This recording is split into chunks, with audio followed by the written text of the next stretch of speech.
like, your typical pressure sore can state.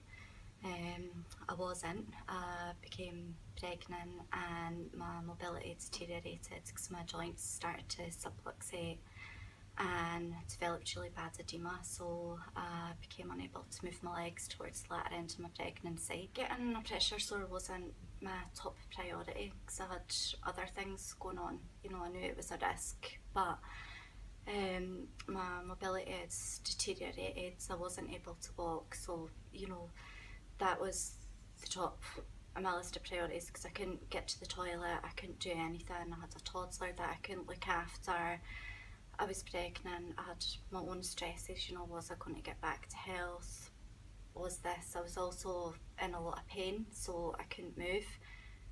It feels like you've got a big blister and you've peeled it back and you're pushing your finger in it as hard as you can, and the longer you're sitting on it, the sorer and stingier it gets. It's stinging, it's nippy, it's throbbing, but to start off with, it feels like you're sitting on a marble or a really hard blunt object, and it feels like you're getting pushed down with it a ton of weight, and it's just pushing into your skin.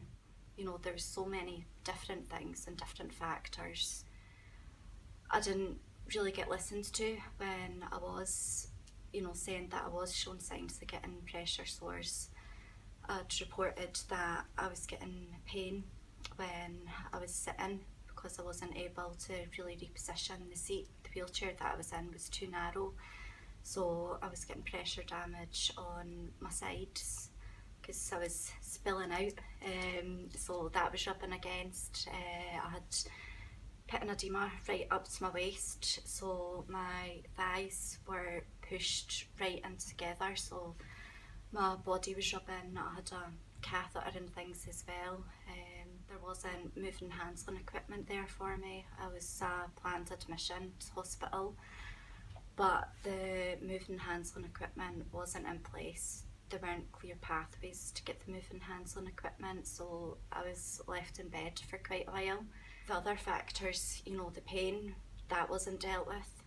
If my pain had been dealt with, I would have been able to move a little bit more to try and relieve the pressure. I'd said, I think I'm starting to get pressure damage. I'd asked if I could borrow a wider chair, and they just said no, and that was it. There was no follow through, there wasn't any, I'm sorry, we can't get that, we'll look at maybe getting you back into bed or, different repositioning. There wasn't anything.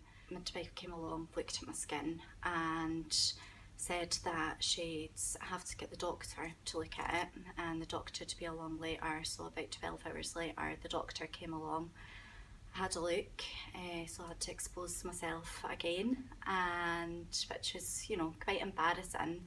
It was also really painful every time that I had to move to show somebody else. I had the open wounds and I was getting a bit frustrated because it didn't seem like anybody was listening or doing anything about it, so I'd suggested a couple of dressing choices, explained my rationale, but I was told no. I'm not a tissue viability nurse, so I'd need to wait on an assessment from a tissue viability nurse. I had to wait again. It took about 3 days in total for my wounds to be dressed, and I had to expose myself again against different people. So eventually when the tissue viability nurse did come, I was off the ward, so she left a dressing which happened to be the type that I'd initially said that I'd quite like, and I was that fed up that, I got my mum to dress it because she's a nurse and I didn't want to keep exposing myself and going through the pain. I was assessed as, being at risk of pressure sore, but I think it could have been done better. I don't think that it was reviewed properly, because even after I did develop the pressure sores, my risk should have went up, but there was absolutely no change to my care. So if it was done, it would have been more a tick box exercise rather than actually following through. The assessments may have been done, but there was no follow through.